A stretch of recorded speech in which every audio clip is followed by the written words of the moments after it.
Assalamualaikum warahmatullahi wabarakatuh. Berikut ini merupakan latihan soal seleksi kompetensi dasar atau SKD guru honorer menuju P3K. Terdiri dari soal-soal kompetensi manajerial, kompetensi teknis, dan sosiokultural. Sebelumnya untuk melanjutkan ke soalnya, saya akan memberi penjelasan dulu. Untuk guru P3K ya, sebelum masuk nanti ke soal SKB, seleksi kompetensi bidang, teman-teman semua harus lolos di seleksi SKD dulu, baru lanjut ke tahap berikutnya ke SKB. Kalau teman-teman tidak lulus SKD, maka tidak akan bisa lanjut ke SKB.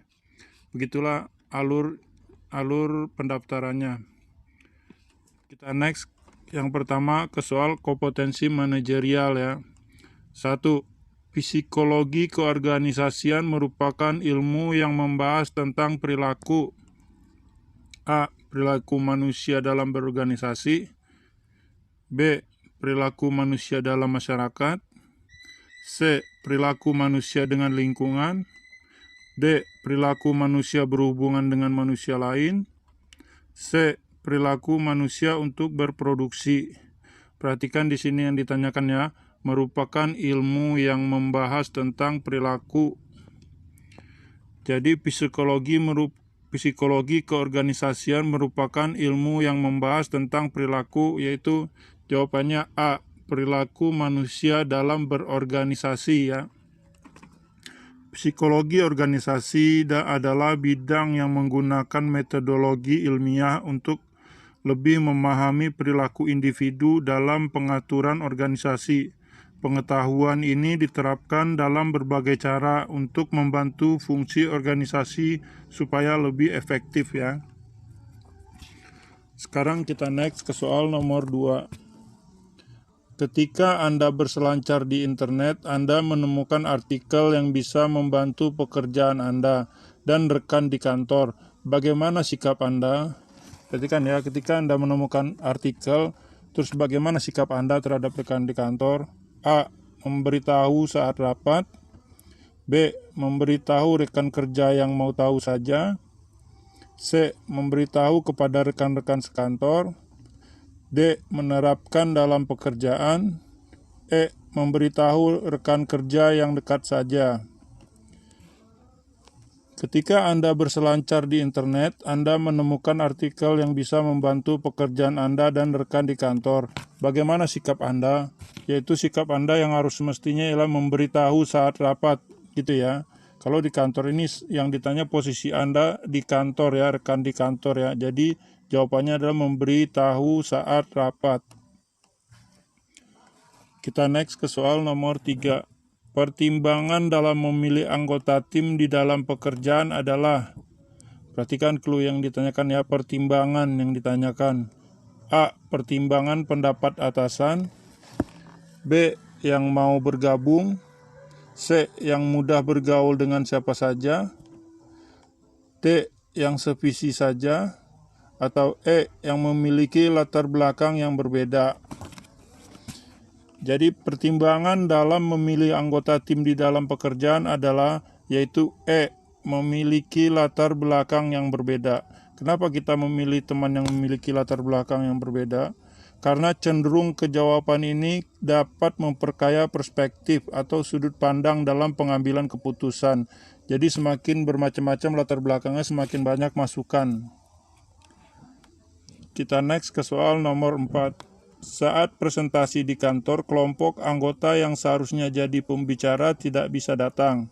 Ya, kelompok anggota kita yang menjadi pembicara tidak bisa datang. Sebagai ketua tim, kamu sebaiknya apa yang akan kita lakukan? A. Lapor ke atasan dan minta arahan. Atau B. Dimusyawarahkan dengan anggota kelompok untuk menentukan siapa yang akan melakukan presentasi. Atau C. Menelepon orang tersebut sambil memikirkan alternatif. Atau D. Menyemangati anggota tim yang lain. Atau E. Kita bersikap marah. Saat presentasi di kantor, kelompok anggota yang seharusnya jadi pembicara tidak bisa datang. Sebagai ketua tim, kamu sebaiknya, yaitu jawabannya adalah D. Dimusyawarahkan dengan anggota kelompok untuk menentukan siapa yang akan melakukan presentasi ya. Jadi karena kita kelompok, jadi harus dimusyawarahkan dulu. Itu merupakan jawaban yang paling tepat. Kita next ke soal nomor 5. Suatu hari Anda sedang makan bersama teman-teman sekantor. Kemudian datang seorang anak gelandangan yang mengatakan dia lapar dan ingin meminta uang atau sisa makanan. Perhatikan clue-nya di sini ya, ingin meminta uang atau sisa makanan. Sikap Anda terhadap situasi ini adalah, sikap apa yang akan kita terapkan terhadap situasi seperti ini? A. Membeli makanan. B. Menanyakan di mana orang tuanya dan lalu mengantarkan anak itu ke orang tuanya. Atau C. Menyantuninya. D. Memberikan ia uang lalu menyuruh untuk pergi. Atau E. Memberikan ia sisa makanan dan uang. Jadi suatu hari Anda sedang makan bersama teman-teman sekantor, kemudian datang seorang anak gelandangan yang mengatakan dia lapar dan ingin meminta uang atau sisa makanan. Sikap Anda terhadap situasi seperti ini adalah yaitu A. Membelikan makanan. Perhatikan clue-nya yang saya bilang tadi ya, mengatakan dia lapar dan ingin meminta uang atau sisa makanan. Jadi jawabannya yang paling tepat adalah membelikan makanan. Bukan menanyakan orang tuanya atau mengantarkan kepada orang tuanya ya, atau menyantuni apalagi ya. Kita next ke soal nomor 6. Anda mempunyai jadwal setelah pulang kerja untuk merayakan ulang tahun orang tua, tetapi atasan Anda mengajak untuk pergi ke dinas keluar kota. Perhatikan ya, Anda mempunyai jadwal ulang tahun orang tua, tetapi tiba-tiba atasan Anda mengajak dinas keluar kota. Apa yang Anda pilih? Nah, perhatikan yang ditanya di sini adalah apa yang Anda pilih. A. Menolak secara halus dan izin jika tidak bisa karena sudah ada janji mohon ke atasan untuk meminta waktu. Atau B. Mempertimbangkan jadwal keduanya agar bisa ikut. Atau C. Ikut atasan dinas keluar kota. Atau D. Ikut atasan dinas keluar kota dengan syarat diperbolehkan pulang lebih cepat. Atau E. Ikut dinas tapi izin ke atasan untuk pulang cepat karena sudah janji dengan orang tua. Perhatikan ya, di dalam suatu instansi atau kantor, Anda jangan sampai membantah kata atasan. Jadi Anda mempunyai jadwal setelah pulang kerja untuk merayakan ulang tahun orang tua, tetapi atasan Anda mengajak untuk pergi dinas keluar kota. Apa yang Anda pilih yaitu C. Sangat ringkas, ikut atasan dinas keluar kota. Perhatikan ya, ikut atasan dinas keluar kota. Kita next ke soal nomor 7. Soal nomor 7 merupakan soal kompetensi teknis ya. 7. Yang termasuk kewajiban seorang guru dan dosen adalah, perhatikan ya, kewajiban seorang guru dan dosen adalah A. Memperoleh perlindungan dalam melaksanakan tugas dan hak atas kekayaan intelektual. Agak aneh ya. B. Memiliki kebebasan dalam memberikan penilaian dan penentuan kelulusan peserta didiknya. Atau C. Melaksanakan pendidikan, penelitian, dan mengabdi kepada masyarakat. Ini agak masuk di akal. Atau D. Memperoleh penghasilan di atas kebutuhan minimum dan jaminan kesejahteraan sosial. Atau E. Mendapatkan promosi dan penghargaan sesuai dengan tugas dan prestasi. Perhatikan yang ditanya di sini ya, kewajiban seorang guru dan dosen. Jadi yang termasuk kewajiban seorang guru dan dosen adalah C. Melaksanakan pendidikan, penelitian, dan mengabdi kepada masyarakat. Kita next ke soal nomor 8. Di bawah ini merupakan yang tidak termasuk aspek evaluasi kurikulum. Perhatikan ya, pertanyaan ini agak sedikit menjebak nih ya. Perhatikan yang ini. Merupakan yang tidak termasuk aspek evaluasi ya, tidak termasuk aspek evaluasi. A. Evaluasi dokumen kurikulum. Nah, ini udah jelas nih yang tidak termasuk. B. Evaluasi reflektif. C. Evaluasi komprehensif. D. Evaluasi hasil implementasi kurikulum. atau E. Evaluasi implementasi kurikulum. Jadi di bawah ini merupakan yang tidak termasuk aspek evaluasi kurikulum adalah, perhatikan ya, tidak termasuk, yaitu C. Evaluasi komprehensif, tidak termasuk ya. A, B, D, dan E merupakan termasuk evaluasi kurikulum, sedangkan C tidak. Asesmen atau evaluasi komprehensif adalah penilaian dilakukan secara menyeluruh yang meliputi beberapa aspek yang dimiliki peserta didik ya. Perhatikan kata-kata ini, yang menyeluruh ini ya, yaitu pengetahuan, pemahaman, keterampilan, dan sikap, atau dapat pula merujuk pada alat ukur yang digunakan. Kita next ke soal nomor 9. Berikut ini merupakan permasalahan dalam pendidikan yang mendasar adalah kecuali. Perhatikan ya, masalah dalam pendidikan yang mendasar kecuali yang mana? A. Kurang fasilitas pendidikan. Apakah fasilitas pendidikan kurang? Tidak untuk di Indonesia ya. Atau B. Diskriminasi status guru pendidikan. Ini saya nggak tahu, Anda jawab sendiri. Atau C. Mahalnya biaya pendidikan. Enggak juga ya, SD, SMP ada gratis dana BOS. Atau D. Korupsi dana pendidikan. Atau E. Kurangnya minat masyarakat akan pendidikan. Jadi berikut ini merupakan permasalahan dalam pendidikan yang mendasar adalah kecuali. Jadi yang kecuali yang tidak adalah kurangnya minat masyarakat akan pendidikan ya. Minat masyarakat akan pendidikan. Kita next ke soal nomor 10. Agar peserta didik bereaksi dengan materi yang kita berikan, maka gambar yang akan digunakan sebagai media pembelajaran dalam proses belajar SR haruslah, perhatikan ya, gambar media dalam proses pembelajaran SR harusnya seperti apa? A. Semaksimal mungkin. Kayaknya cakep nih jawabannya. Atau B. Berwarna cerah. Atau C. Berwarna gelap. Atau D. Seminimal mungkin. Atau E. Berwarna-warni. Seharusnya jawabannya ya berwarna-warni dan semaksimal mungkin ya. Itu lebih tepat. Agar peserta didik bereaksi dengan materi yang kita berikan, maka gambar yang akan digunakan sebagai media pembelajaran SR haruslah A. Semaksimal mungkin ya. Semaksimal mungkin. Dalam teori SR dikatakan bahwa dalam proses belajar pertama kali organisme, hewan, orang seperti gambar-gambar seperti itu belajar dengan cara coba dan salah atau trial and error.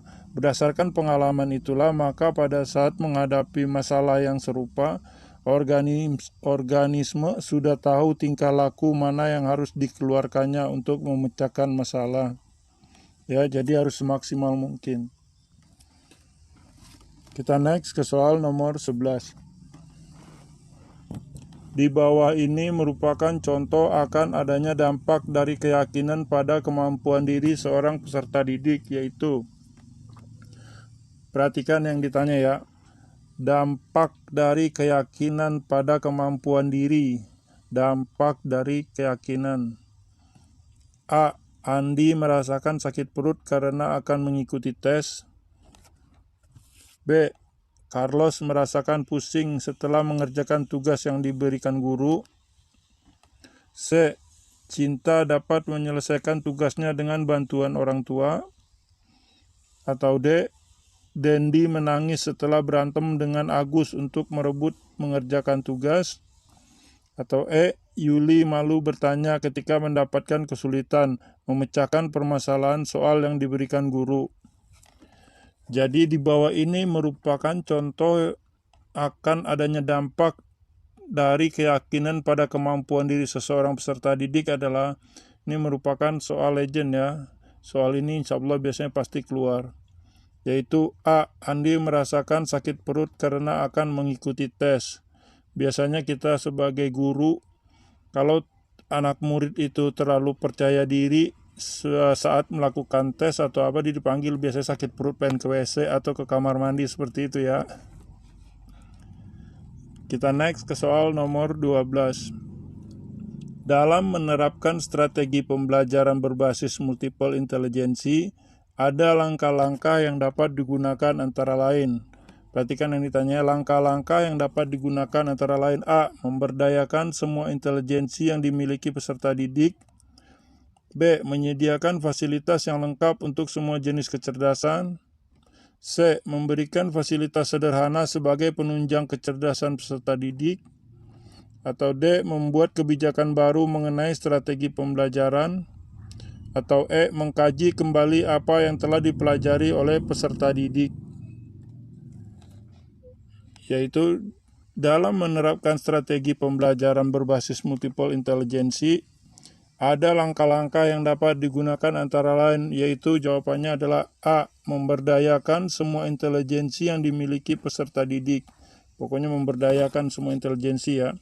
Strategi pembelajaran berbasis multiple intelligency merupakan suatu upaya mengoptimalkan berbagai intelijensi yang dimiliki setiap siswa dan memacu kecerdasan yang dominan pada diri siswa seoptimal mungkin. Kita next ke soal yang berikutnya. Berikutnya soal nomor 13, ini merupakan soal sosiokultural ya. 13. Kebudayaan nasional Indonesia berlandaskan kepada A. Undang-Undang Dasar 45, B. Pancasila, C. Ketetapan MPR, D. Undang-Undang nomor 36 tahun 99, atau E. Undang-Undang nomor 23 tahun 2002. Perhatikan jawaban A dan D. Soal-soal sebelum ini banyak keluar dengan jawaban A dan D, padahal itu bukan jawabannya ya. Kebudayaan nasional berlandaskan, perhatikan ditanyakan, berlandaskan pada. Jadi kebudayaan nasional Indonesia berlandaskan pada, yaitu B. Pancasila. Ingat cluenya yang ditanya sini ya, berlandaskan, yaitu berlandaskan Pancasila. Kebudayaan nasional yang berlandaskan Pancasila seperti yang tertuang dalam TAP MPR nomor 2 tahun 1998 adalah perwujudan cipta, karya, dan karsa bangsa Indonesia dalam merupakan keseluruhan budaya upaya manusia ya. Perhatikan ya, banyak soal-soal di tempat lain jawabannya A atau enggak D. Itu jawaban yang salah. Kita next ke soal sosiokultural nomor 14. Budaya lokal umumnya bersifat, perhatikan ya, budaya lokal umumnya bersifat lokal, orang-orang desa, orang-orang perkampungan, kita semua gitu, umumnya budaya lokal itu bersifat seperti apa? A. Modern, udah jelas salah ya. Ingat ya, ingat ke pertanyaannya lagi, budaya lokal. B. Antik, C. Terbelakang, D. Tradisional. Ini kayaknya yang lebih masuk akal. E. Klasik. Jadi budaya lokal umumnya bersifat, yaitu jawabannya D. Tradisional ya. Jawabannya adalah D. Tradisional. Pengertian budaya lokal adalah sebuah nilai-nilai lokal dari hasil dari budidaya masyarakat daerah tertentu yang berbentuk secara alami dan diperoleh melalui proses belajar dari waktu ke waktu. Perhatikan ya, ini kan intinya tradisional. Kita next ke soal nomor 15. Contoh konflik yang disebabkan oleh kecemburuan Poso merupakan contoh konflik yang disebabkan karena, ini soal ini biasanya selalu keluar nih, atau Banyuwangi ya, soal Banyuwangi penyebabnya kenapa atau karena apa. A. Kepentingan politik antara pemerintah dan masyarakat. B. Kepentingan politik antara tokoh masyarakat. Atau C. Perbedaan agama Islam dan Kristen. D. Perebutan kekuasaan. Atau E. Perbedaan suku bangsa. Perhatikan ya, yang ingat konflik Poso pasti langsung tahu jawabannya. Contoh konflik yang disebabkan oleh kecemburuan Poso merupakan konflik yang disebabkan karena perbedaan agama Islam dan Kristen. Itu jawabannya ya. Kita next ke soal nomor 16. Ketika gagal mencapai sesuatu yang saya inginkan, saya akan, perhatikan pertanyaannya ya. Ketika gagal ya, mencapai sesuatu yang kita inginkan, maka kita akan A. Bersedih hati, B. Melakukan introspeksi dan memperbaiki kegagalan tersebut. Ini cakep nih jawabannya. C. Meminta bantuan kepada lebih banyak orang, kurang bagus. Atau D. Mencari dengan seksama siapa yang turut bertanggung jawab terhadap kegagalan saya. salah. Atau mengambil waktu untuk menenangkan diri, atau bisa juga. Jadi ketika gagal mencapai sesuatu yang saya inginkan, saya akan, yaitu jawabannya B, melakukan introspeksi dan memperbaiki kegagalan tersebut, ya. Jadi kalau kita gagal melakukan sesuatu, jangan menyalahkan orang, jangan menyalahkan diri sendiri, atau jangan bersedih. Yang harus kita lakukan adalah introspeksi diri atau memperbaiki kegagalan tersebut. Atau biasanya juga soal ini keluarnya ketika Anda tes tahun ini Anda gagal, apakah yang akan Anda lakukan tahun depan? Nah, itu bisa juga introspeksi diri dan belajar lebih giat. Itu biasanya jawabannya. Kita next ke soal nomor 17. Jika atasan Anda meminta suatu permintaan yang tidak masuk akal, apakah Anda sulit untuk mengatakan tidak? Perhatikan yang di sini ya. Apakah Anda sulit untuk mengatakan tidak? Itu clue pertanyaannya ya. Jangan sampai terjebak. A. Jika tugas tersebut memang tidak bisa dikerjakan, tidak sulit untuk mengatakan tidak. Nah, ini bagus jawabannya. Atau B. Saya akan menolak tegas.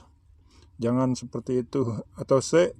Jika tugas tersebut dalam proses hanya bisa diselesaikan sedikit, maka saya tolak. Tidak juga. Saya akan menerima karena itu perintah atasan. Terkadang saya terima, terkadang saya tolak, tergantung bagaimana tugas tersebut. Jadi, jika atasan Anda meminta suatu permintaan yang tidak masuk akal, apakah Anda sulit untuk mengatakan tidak? Jawabannya adalah A. Jika tugas tersebut memang tidak bisa dikerjakan, tidak sulit untuk mengatakan tidak. Ya. Kita next ke soal nomor 18. Orang tua saya sakit keras, akan tetapi di kantor pekerjaan tidak bisa ditinggalkan. Sikap saya adalah, perhatikan ya, orang tua sakit keras, pekerjaan kantor tidak bisa ditinggalkan, sikap kita harusnya apa? Yang akan kita lakukan itu di kantor harusnya apa? Minta izin atau apa? A. Berusaha membereskan pekerjaan dan meminta izin kepada atasan jika memang itu diperlukan. Lumayan bagus jawabannya, atau cukup bagus. Mengurus orang tua dan mengirimkan surat sakit dari dokter.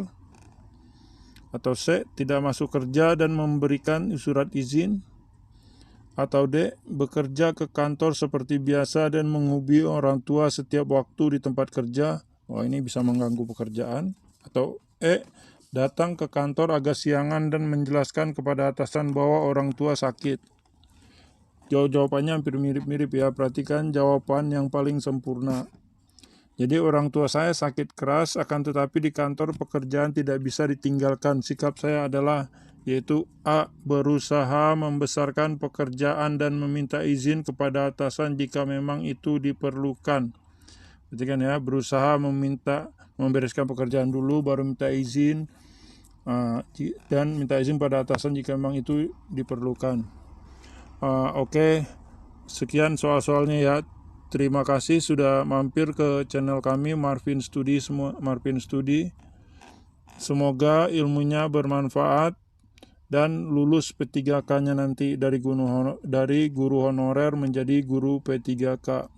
Perhatikan buat teman-teman guru honorer semuanya, tahun 2021 ini merupakan kesempatan yang sangat besar. Jangan sampai tidak ikut seleksi P3K. Sebab formasinya sudah keluar 1 juta lebih, 1.035.000 orang. Oke, terima kasih. Wassalamualaikum warahmatullahi wabarakatuh.